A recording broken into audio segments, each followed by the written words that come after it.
Hey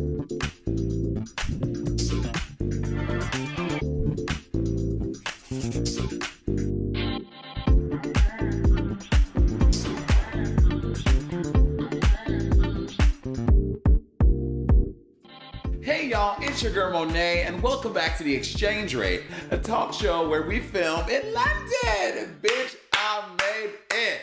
I made it. We have a very, very, very good show for y'all today because I am here in London. I couldn't think of a better way to kick off my London series of episodes than with an actual queen. The Vivienne is here. And later, the very dancingly, singingly, charmingly... those words even make sense together. Well, kinda. Garrett Clayton is also here. But first, let's get into the game, mama. Okay, y'all, full disclosure, I am doing the show by myself today. I'm running all the lights, all of the computers, all the sounds, all the things. It's a lot, so I don't want to hear no snappy comments about y'all telling me nothing about nothing. And I have this new camera. Apparently she only films for 5 minutes at a time. So I'm constantly, this is gonna be a Franken episode. What's knocking on my door? Well, I just got my first noise complaint. Great. I'm not even that loud. Am I? I'm in a big ass apartment. I guess it's gonna be an ASMR episode. So I arrived here in the UK and it was all seemingly pretty easy. No, I can't do this. This is nuts. Was I being loud, y'all? Well, I just rubbed off my lipstick on my mic.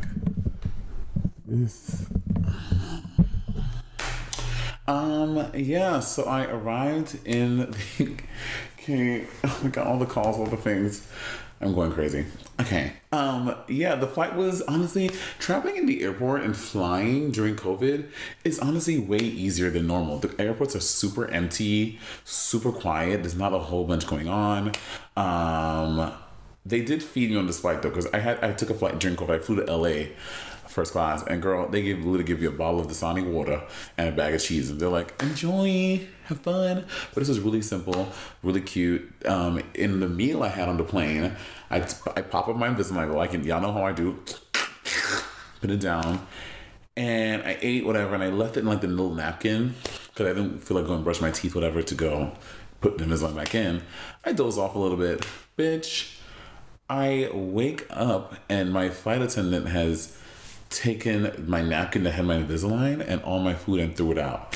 So he's been so nice and so great. I'm like, I don't want to like you know, make him feel like I'm being whatever. So I didn't say anything.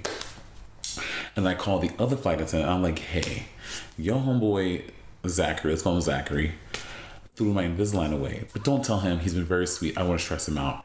Can you and I look through the garbage together to try to find it? So now it's me and this other flight attendant, Ricky.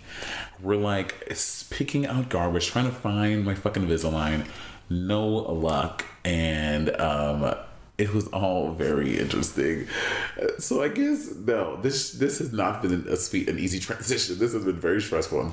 I'm loud everywhere, apparently. So let's just get into the stories.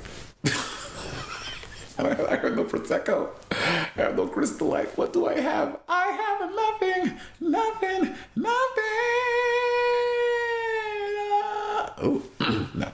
Okay, stories, y'all. As we know, the election has been the election was very crazy, but we came out victorious, you know, in a very big way. As we know, Biden won the presidency. President Biden has reigned supreme, and that orange turd-like Cheeto is out of the office. Praise the Lord. Amen, amen, amen.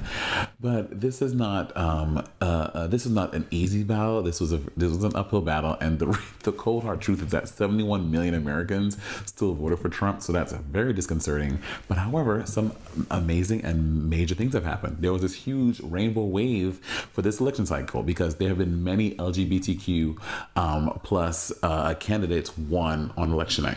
Here are the big ones that happened. Todd Gloria from San Diego. He's the first elected openly gay mayor. Sarah McBride from Delaware. She's the first out trans person ever in the history of the Senate, elected to the Senate. That is major. Tiara Mack is the first Black LGBTQ plus senator elected. She's from Rhode Island. And Richie Torres from New York City. He's the first gay Afro-Latinx member of Congress. So this is major stuff. Out of the 500 plus LGBTQ candidates who were on the ballot election night, 160 of them secured victory. So this is beautiful, guys. This is progress. Now, again, it could be better, but things always can be better, because out of the 535 members of Congress, only 11 of them now identify as LGBTQ plus as part of that community. Now, that's not to say that maybe there are more. Like, no one has to be out. It is no one's obligation. You don't have to be out if you don't want to. But we know out of the 535, 11 of them are open and out. So that's good. So in my heart of hearts, I really want Kamala and Joe Biden to extend the Supreme Court, add more seats. And I would love there to be an LGBTQ person on the Supreme Court. Like, I feel like, since we're always talking about gay rights and queer and transgender rights, there should be someone from the community as a Supreme Court justice. Like, I feel like that should be one of the seats should be that. You know what I mean? Maybe that's really what you're thinking, but Kamala and Joe are not fucking around. They have Corinne, who has been a guest on the show, who's going to be part of the cabinet. Like, they have queer and LGBT, queer and Black and people of color actively involved in our government, and that's what government should look like, to reflect the people of the nation. Amen. I can't believe I'm like whispering. I have to fucking whisper. This is crazy. Now, I want to talk about some of the major things that happened, funny things that happened post-election, because I think, honestly, some of the shit you can't even make up. Trump, the Trump campaign, Trump team, whatever you want to call them, they had a big press conference at the Four Seasons Total Landscaping. This story, I don't even understand how this is the reality of these stupid fuckers. So less than an hour before Biden was projected as the winner, Donald Trump announced that his legal team was going to have a press conference at the Four Seasons in Philadelphia. So naturally, of course, everyone's like, oh yeah, the big Four Seasons downtown, that makes sense. And then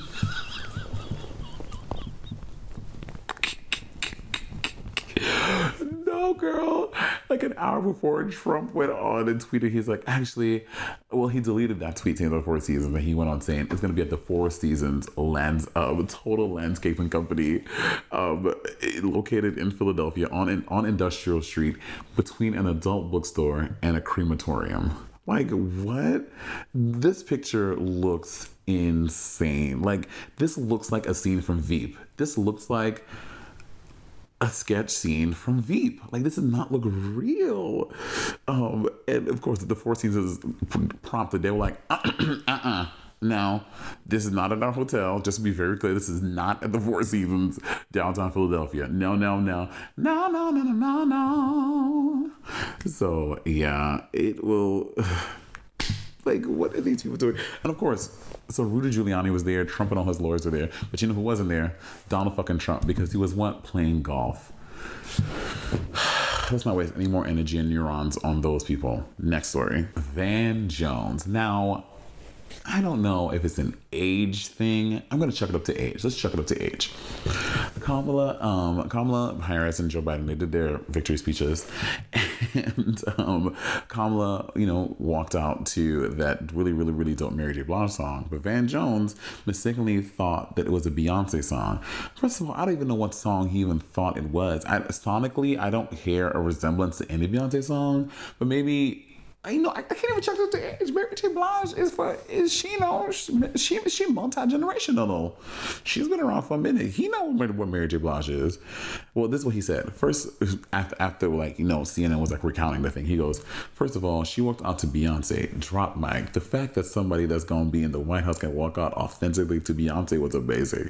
So, Twitter, Twitter will not let you breathe. Bitch, have you ever tweeted and had a typo? Bitch, people will screenshot it. They will sign your name on it. They will post it under the thing 90 times. Like, ha ha, look what you did. You made a mistake, you dumb bitch. Like, Twitter does not let you breathe. So, of course, Twitter was like, oh, we're not going to let this go. These are what the tweets were saying. Van Jones, not knowing the difference between Beyonce and Mary J. Blige, lets me know everything I want to know about him. Someone said, get this man out of here. This is embarrassing to our people. Someone said,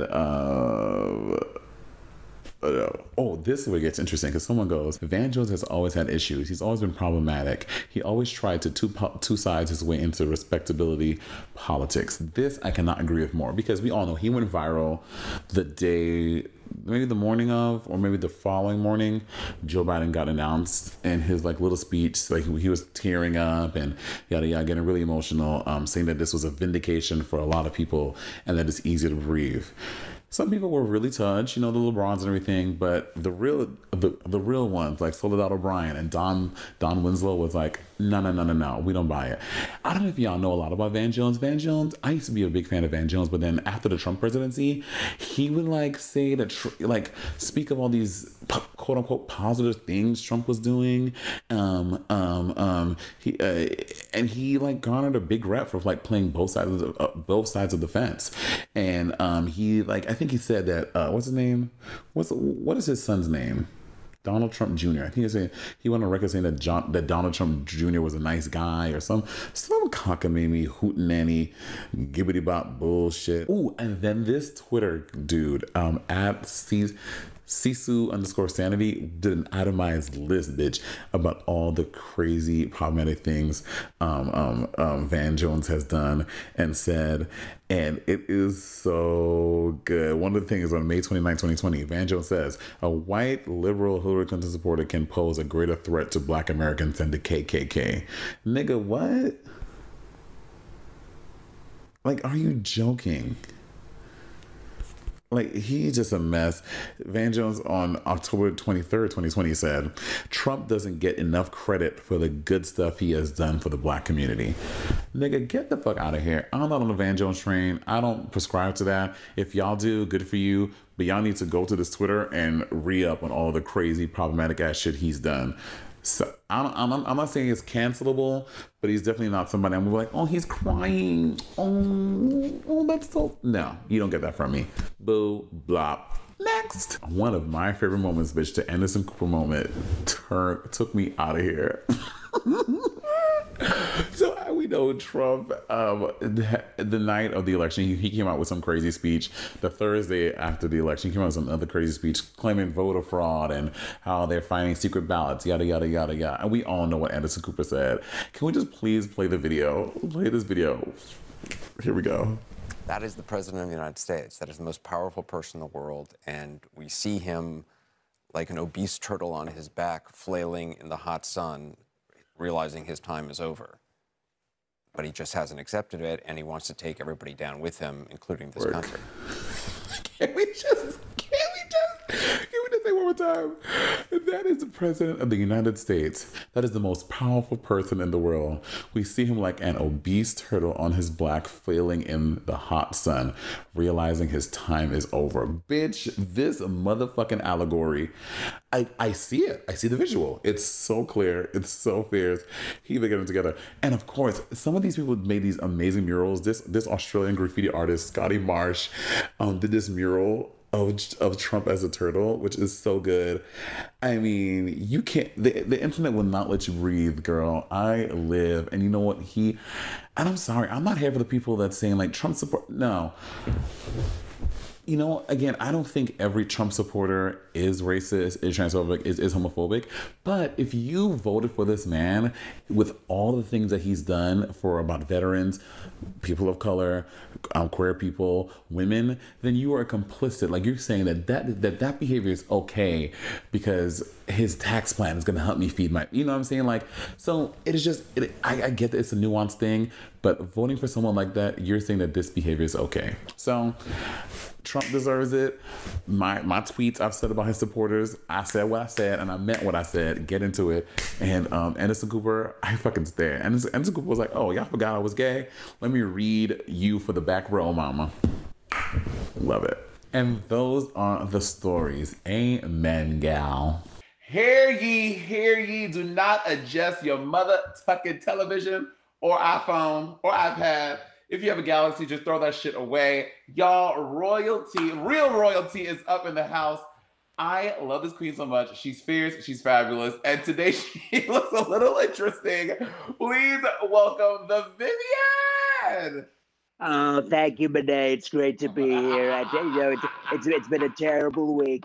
It's been a terrible week. The most loved president in the history of the United States have been unlawfully voted out.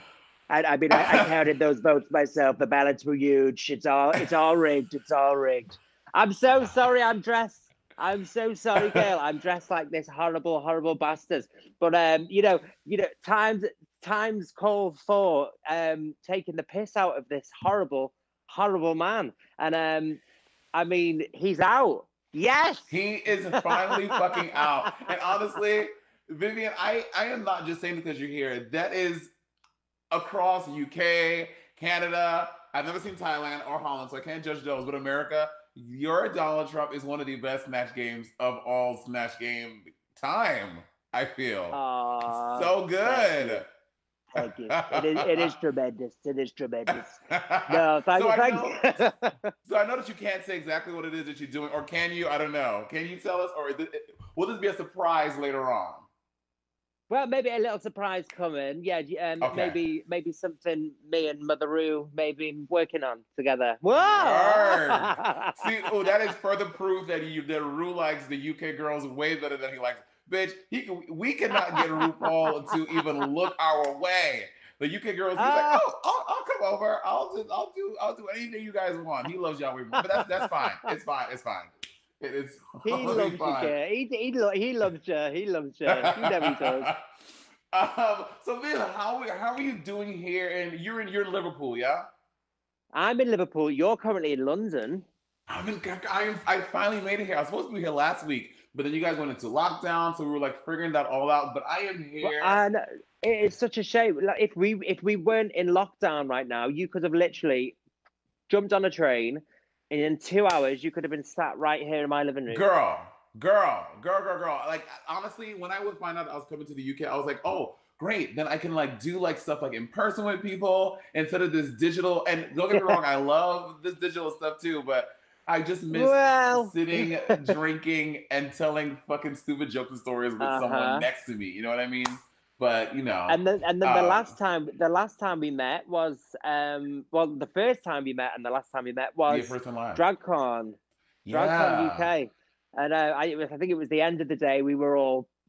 Can we swear on? Can we swear on here? Makeup melted, beard growing in. Bob had his beard the whole time, so he didn't give a fuck. But yeah, because it was like the Bob, end of the day. Before we start anything, I absolutely adore you and Bob. Like I got to do the comedy tour with Bob before our season of the UK Drag Race even started, and I just fell in love with Bob. I think he was just such an amazing, interesting character and so eloquent and educated, and he is. Has something to say and just pains so me to funny. say you're right.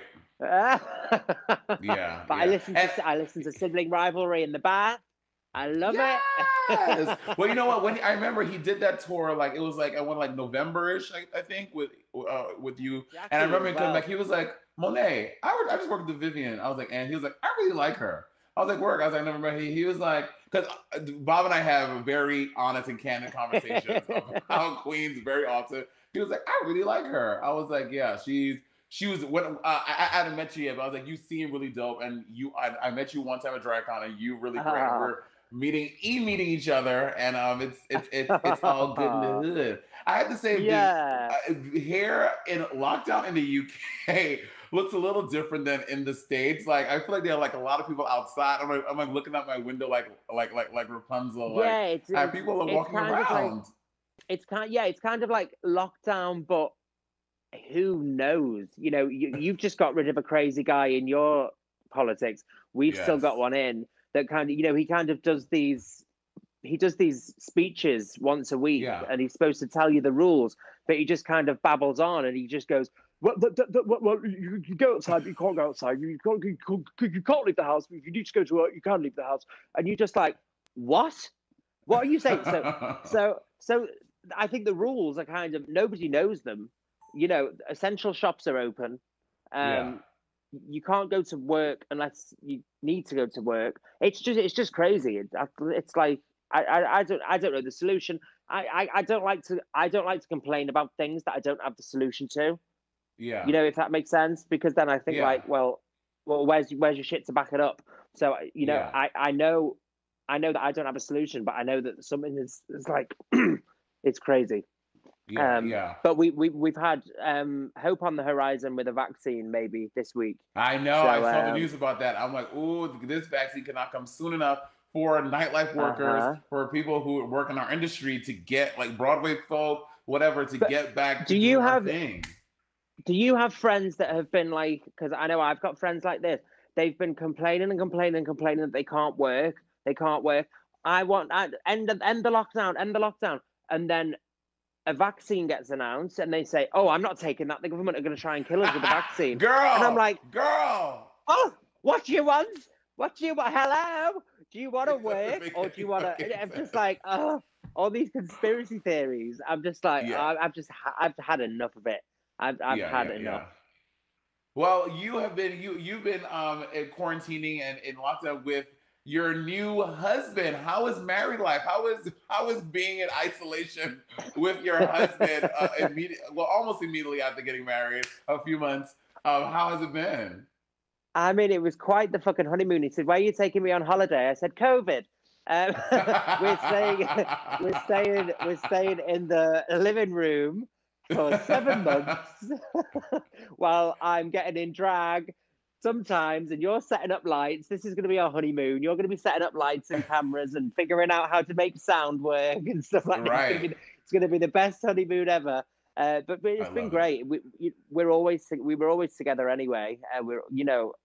When you come off Drag Race, and if you've got a partner when you're on Drag Race and you come off it, it's either you employ them or you never see them. Girl. So you've got two choices: you employ them or never see them. So they become your personal assistant and your husband in one. So lockdown was fine because it could have been make or break, I suppose, but it was fine because we were basically glued together at the hip anyway. So it's been really lovely. Yeah. Maybe I'll find a husband here in the UK to be glued to my hip and be quarantined with me. Maybe. Are you single?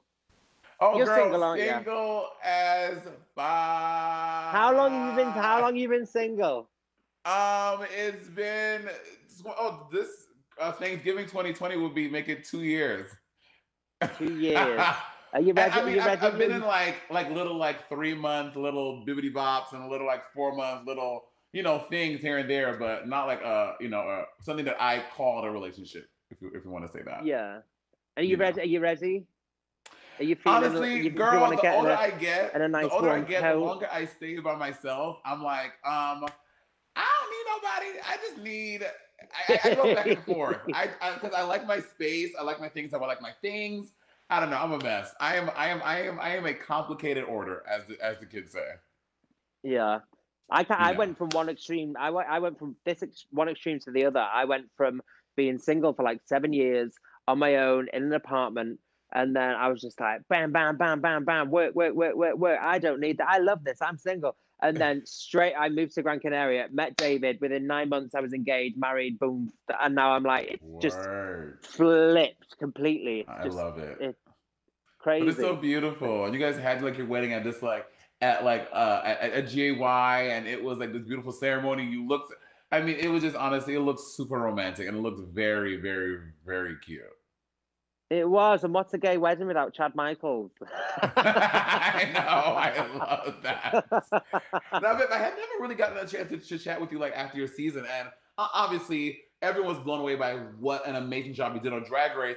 Going in, when you walked into that workroom, when you saw the rest of them girls, Were you like, oh, I'm gonna win. Oh, I'm top two. Oh, I might go home first. Like, where was your mind at? I always want to know where the winners' minds are at when they see the rest of the competition laid out in front of them. All right, so here's what happened. Well, first of all, you've been in drag for probably 6 hours before you've even walked in the workroom, just Uh-huh. waiting and waiting. And I knew they were going to put me in last. I had a feeling they were going to put me in the workroom last. I just knew it because of the whole ambassador thing and all of that. So I walked in the workroom. You kind of numb at first. You say your line, you forget Yeah. what you've said, then you turn Uh-huh. around and just go, oh, you see all these gorgeous queens.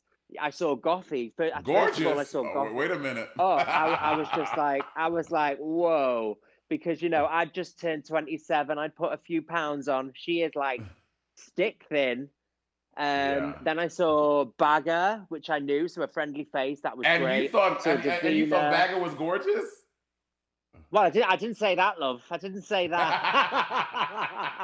I said Bagger was a friendly face, to put it kindly. Yeah. So I was still confident when I walked in. Yeah, I knew I was gonna do well Yeah, in the yeah, best. But that's how I kind of live my life, though. I've kind of I always try and want to be positive and yeah, thoughts become things and shit like that and yeah, just there's no point in walking in that workroom and thinking, oh well, I'll come third. yeah. A T. Maybe I'll go home fourth. Well, and then you kind of and you were the only person your season to lip sync twice and stay. So you are the unofficial, not unofficial, the official lip sync assassin of the UK franchise. Let's see if someone's going to top that season two, but maybe not.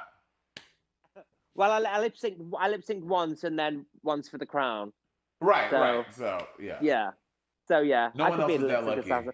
But I'm also now because of COVID, which is a blessing. The one good thing to come Yeah. out of COVID, I think I'm the longest reigning queen of a, a non All Stars season in Drag Race history. Really?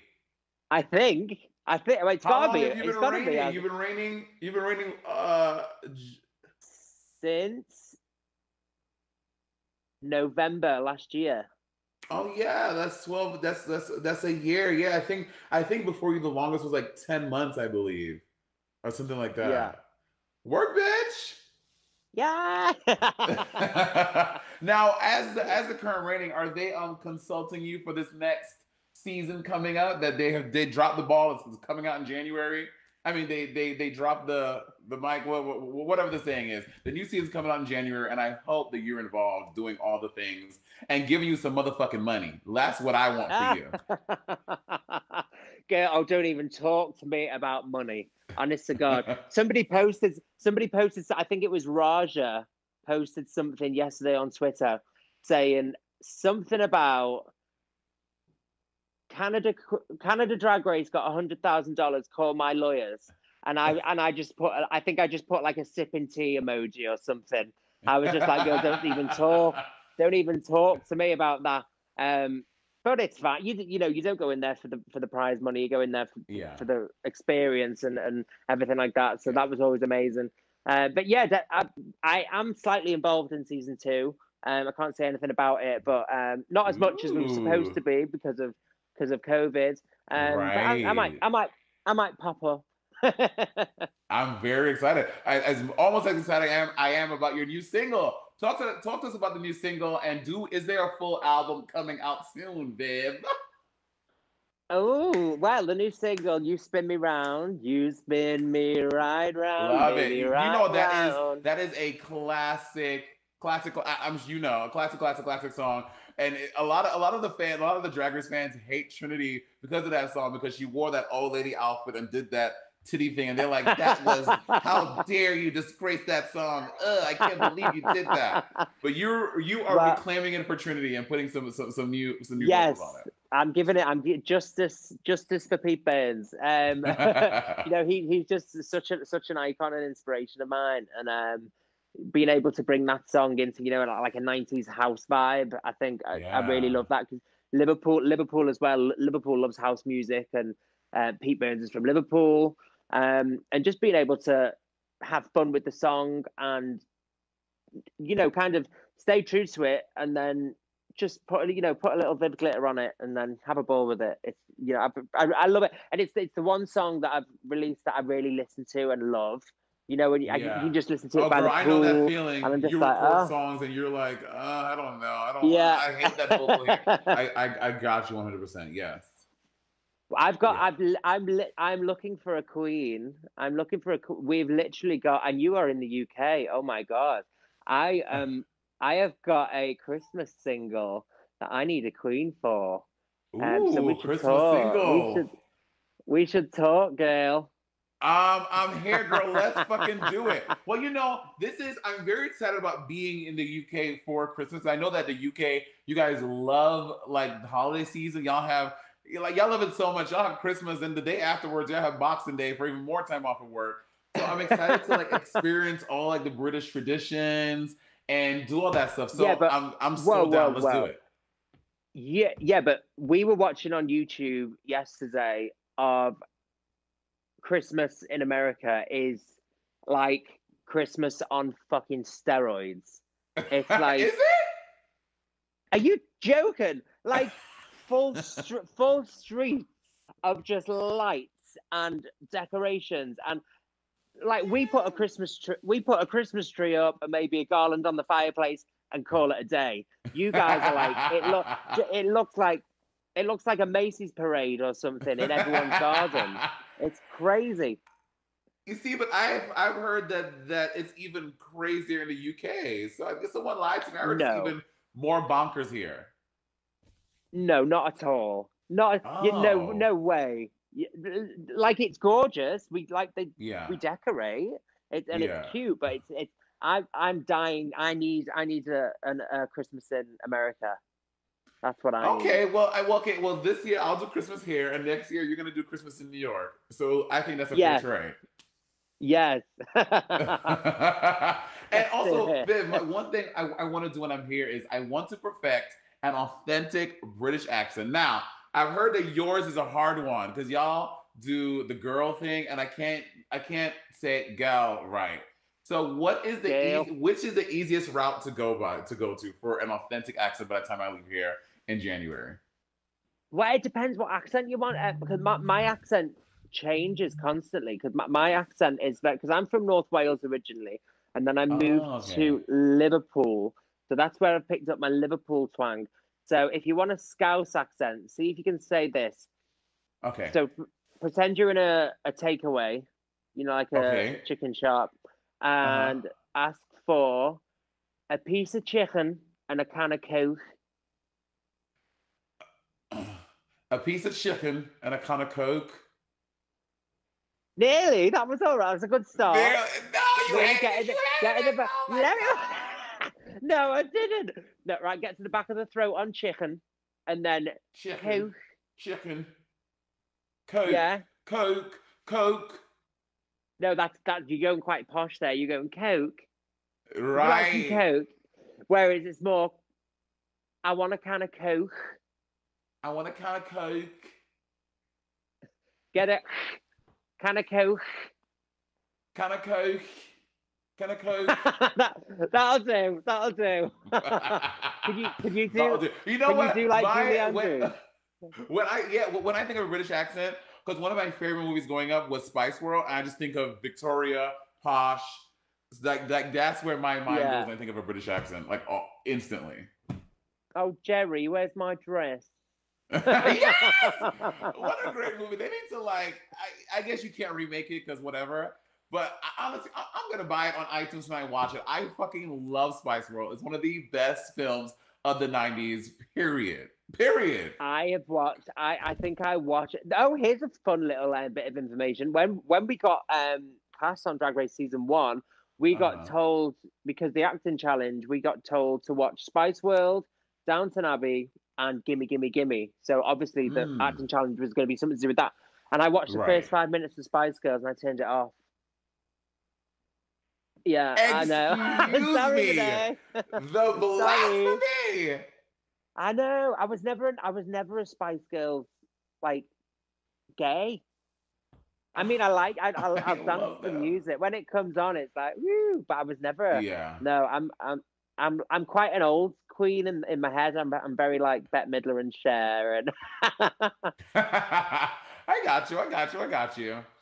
Viv, I am so happy that we got to chat today. Listen, the lockdown is over on December 2nd. As soon as it's down and it's okay, I want to come and visit you up in Liverpool.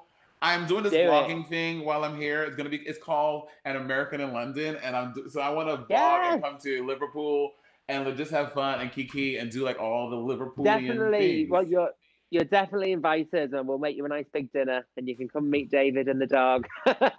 Yes, I would I'd love love that. I to. would That'd love, be love, love, amazing. love, love that. Thank you so much, Definitely. my dear. Stay healthy, stay safe. You too. Love you loads. Love you, Mwah! babe. I'll see you soon. Bye. You know, when I was a little something, I always had dreams and aspirations of being a Disney kid. But when they are as cute and as talented as our next guest, I knew I did not stand a snowball's chance in hell. Y'all, please welcome the very charismatic Garrett Clayton. Hey, Hello. girl. Hi, thank you for having me. Of course, thank you for being here. How you doing? Oh, I'm good, just dancing away as usual. Were you a dancer in high school? I actually started learning how to dance late when I was in Fame, which was one of my first musicals, and Oh I my found God, out I could fame. dance, right? Yeah. Okay, wait, so you weren't like the kid like 9, 10 years old doing like recitals and like tapping and all that shit. That wasn't you. So it was it was really interesting because I feel like when I found out I could dance, then Hmm. I applied for a dual enrollment program in high school so I could go to the college nearby and Oh. audition for the dance teacher.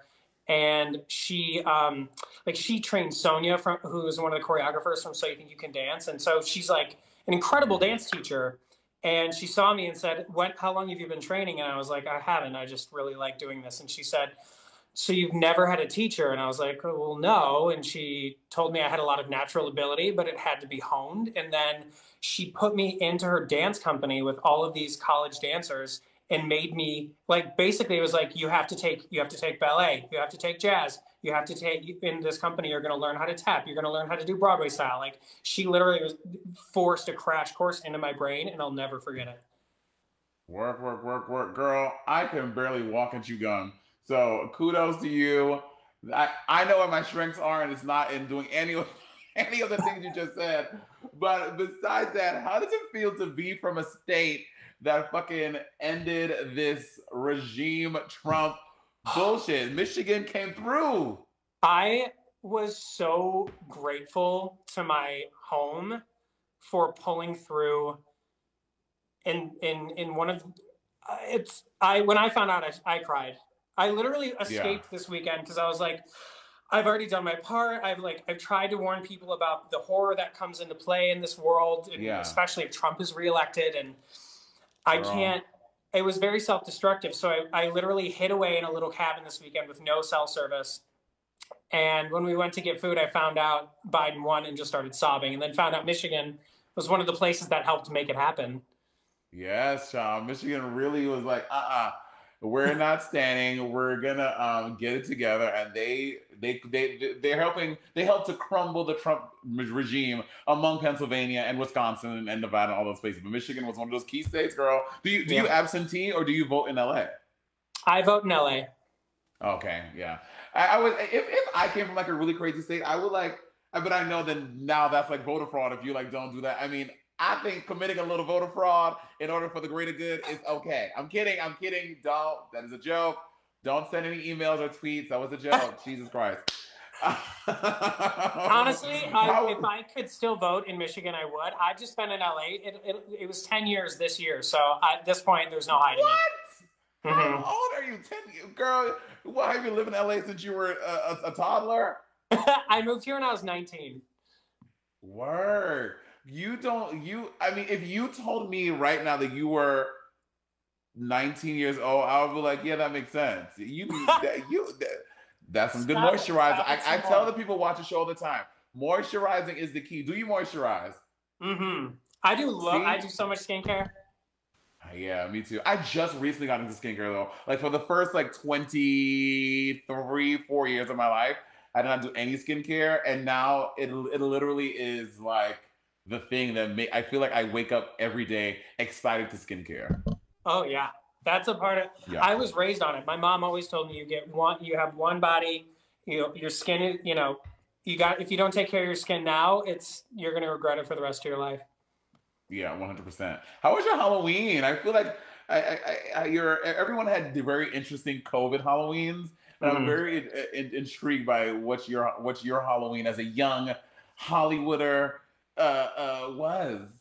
Um, my friend actually had a socially distant hocus pocus themed dinner. Oh my God, I saw So that on your IG, and you were Winifred. yeah, which is so, Yeah. you know what? I wish I would have waited to do the video because that was when I just was testing out the costume. But when I actually did it for that night, I did so many little extra things that made it way better. But I'm still grateful that it turned out as good as it did. So whatever.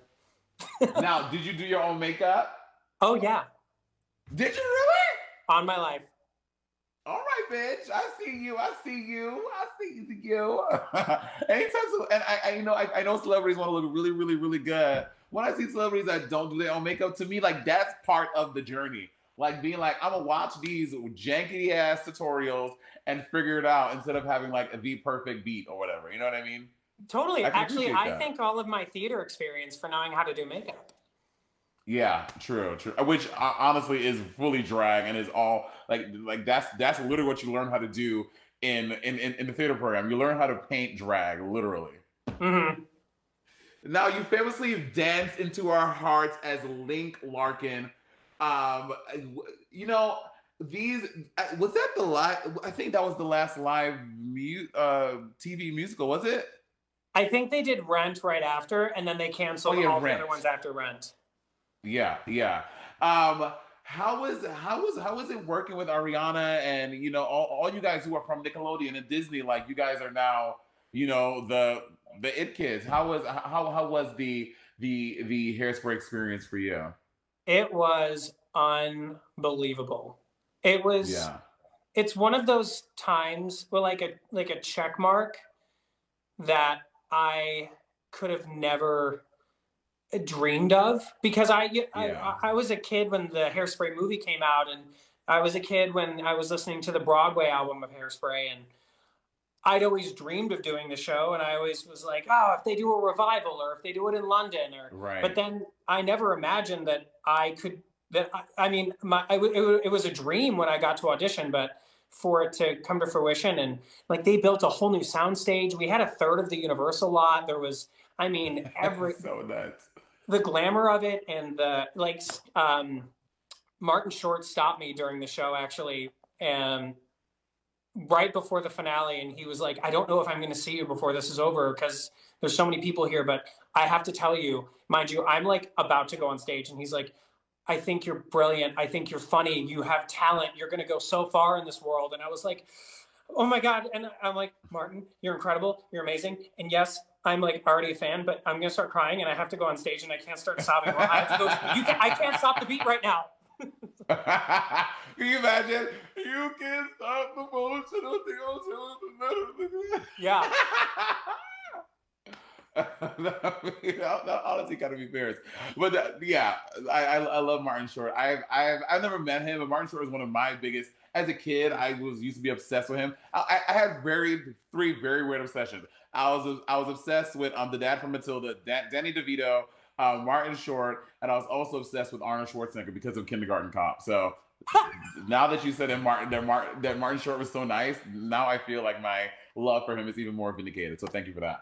Oh yeah. Oh But yeah. Hairspray wasn't your big break. Disney, you were a Disney kid. I did not know that you were from Disney. Watching you do Hairspray, I had no idea. How was it being a Disney kid with the intersectionality of being a queer kid? Because I could only imagine the pressure because you're playing these straight roles, and you're also like trying to figure yourself out. Like, how is that for your brain, for you as a kid?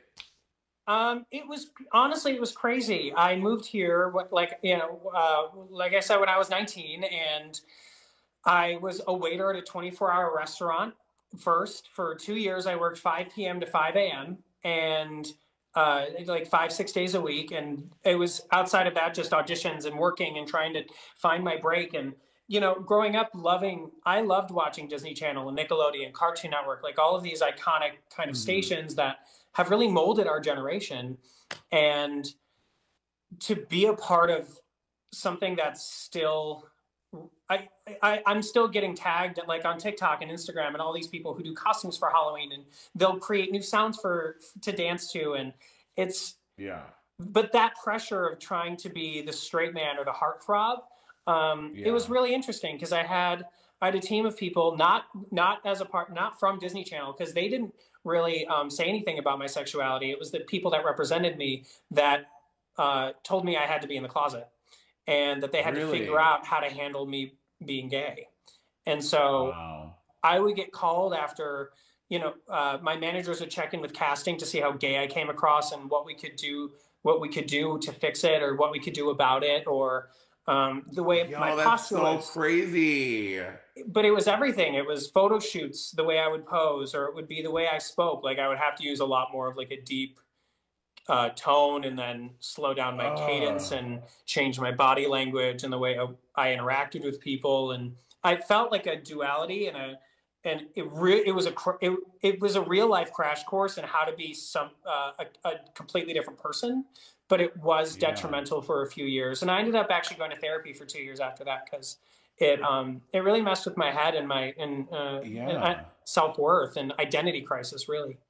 Yeah, I mean, I could imagine you're just trying to be your fucking self, trying to like, be you in this, in posing for this thing or whatever, and then they're like, yeah, that's too gay. Yeah, can you like pull the wrist up a little bit, and can you not tilt your head so much that way? Like, I can only imagine. That sounds like literal torture. It was crazy, especially going through that, not being able. I couldn't talk to anyone, and I've been in a relationship for almost 10 years this coming February, and he was with me before any of this hit. We started dating when I was a waiter, and when they told me I had to be something else, and then because my actual name's Gary, I changed it to Garrett, and I made Garrett I literally, with my fiance now, we created who Garrett was going to be. The way he walked, the way he spoke, the way he acted, the way he interacted, the way he, like, I had to meticulously create another person so that I could protect the identity. And because the thing I always try and make sure people hear is that I was never ashamed of who I was. I was ashamed of the way of what I had to do to get into a position to help other people. Wow. But I wouldn't be in this position if I didn't do those things, because even since I've come out, it's been 2 years, and for the last 2, like literally, if you look at my career up until the point I came out, I haven't done any film or TV since, and it's like proof in the pudding. When you come out in this town, they shun you. That is, and you would think in 2020, 2019, 2018, like, I feel like these have been such informative, and obviously there's always more work to do. I'm not saying that there isn't more work to do, but that there will be this awakening, and people realize that is, sis, that's not the move. That's not how it all works. That is, wow. That is so fucking shady. I hate that. But you know what's great is I've really come to terms with it, and there's a lot of power in your truth, and whatever level of fame I've been put into in this world currently was as something else. And I think a lot of people, whether it's fans or young teens or whatever it is, some people love me for the truth. Some people are like, oh God, what happened? But there's a lot of power in that. And I get so many messages of love and thank you for expressing this. I'm not alone anymore. Or, your journey has helped me kind of messages. And the beautiful part is whenever that second wave of success comes, because a lot of us as actors realize like success comes in waves, no matter who you are. Meryl Streep didn't work for 10, 15 years, and she's an icon. And so I know that this next phase of my life when I do have that next hump of the projects that I start doing, it's going to be organic and authentic. And there's nothing to discover, or there's a lot to discover myself, but like, there's nothing detrimental that people will go, wait, you're what? Like, that's just not going to be a thing. So I will have that second wave of success as my in my authenticity. Do you regret coming out when you did? If you could, having the foresight that you do now, would you go back and change it and maybe come out later, or change the way that you did things? Not at all. I believe in my path, and I think it's the right time. And I've been grateful that it's helped a lot of young people. And it just, you know, a good portion of the reason is when I told my fiance I was ready to come out publicly and come out about our relationship, and he was like, well, what makes you want to do this now? And I said, because honestly, I'm just so happy that whatever the consequences are, don't really matter. I know by this point, I have enough of a resume. I've proven I can do the job, and I'm qualified. So anybody that doesn't want to hire me because I'm gay, can I swear on this? Girls, they can suck a bag of fucking dicks. Great. Anybody that doesn't want to hire me because I'm gay can fuck off. Yeah. And that's the 100%. attitude we have to have going forward as a community. Mm-hmm. Yeah. And anyone who doesn't want to date me because I'm trans, anyone who doesn't want to hire me because I'm gay, anyone that doesn't want to sit next to me the rest of the time because I'm a lesbian, they can fuck off. It is literally none of my business that they do that. It is literally, that is them. That is their own issue. That's all their own shit. It has nothing to do with me. I love that. Yeah. Which has now brought you to this new YouTube journey. Now I watch your you guys' coming out story, and you guys are, first of all, you guys are fiancés, correct? You and Blake. Yeah. And why were y'all in separate rooms? I was so confused. I'm like, why are they sitting next to each other? Oh, you know what's funny is we weren't in separate rooms. That's our bedroom, and we just changed the angle. Oh. We just wanted something to cut to. Got it. I was like, why are they not sitting? I was like, are they in a fight?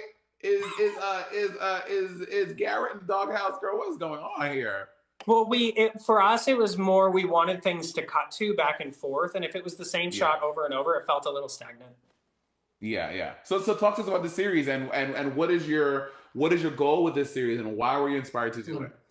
So we created A Gay in the Life because American media is really insular. I've always said I wanted to use my platform to help people, and a lot of people say things like that, but they don't put it into action.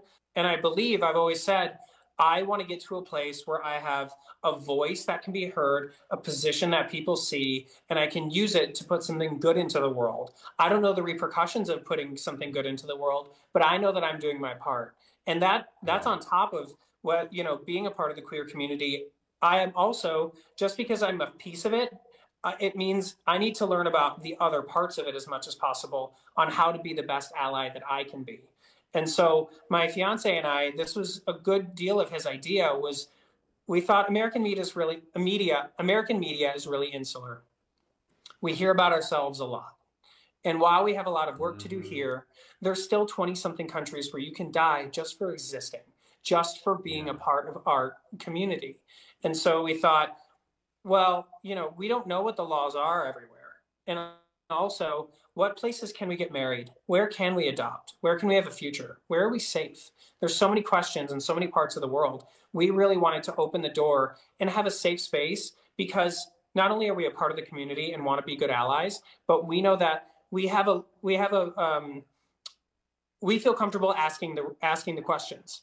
And so whether I ask it in the wrong way or the right way, I'm going to be learning. And I'll learn, if I do ask it in the wrong way, I'll learn how to ask it the right way. And if I do ask it the right way, I can still, regardless of that, I can get the answer. Because so many people want to learn how to be positive, reinforcing allies to every community. And it's just like when we were interviewing someone from the Native American community who identifies as Two-Spirit, and that's having both masculine and feminine energy. And they, the person we were talking to, John Sneezy, which best name ever. Excuse me. But was saying that is something specific to the Native American community, and that they would appreciate if people didn't try and take it on into other I didn't know. I didn't know that was specific to Native American folk. I did not know that. You guys air episodes once a week. Yes. What is your upload schedule and what day and what time so we can tune Our in? goal is Thursdays at 11, but you can see we have episodes from all over the world, from a trans woman from the Philippines, a man who sought asylum from Russia. We have an episode coming up with the first lesbian couple who legally got married in Sao Paulo, and they've never done an interview before, so we'll be the first ones. Wow. And we have a translator so they can speak in their native tongue as well. Love that. Love that. Garrett, you seem really honest and really genuine. I just love your energy. I'm very into it. Thank you so much. Good vibes, positive vibes, loving vibes. I think when you have to spend too long pretending to be something you're not, when you finally can open your chest and your heart and be who you are, there's no more apologies. It's just if you don't want this, that's okay, because I only want to be in places and with people that love and accept me for exactly who I am. Yeah, we should definitely try to get some of that energy to Bianca Del Rio. She could use some of that.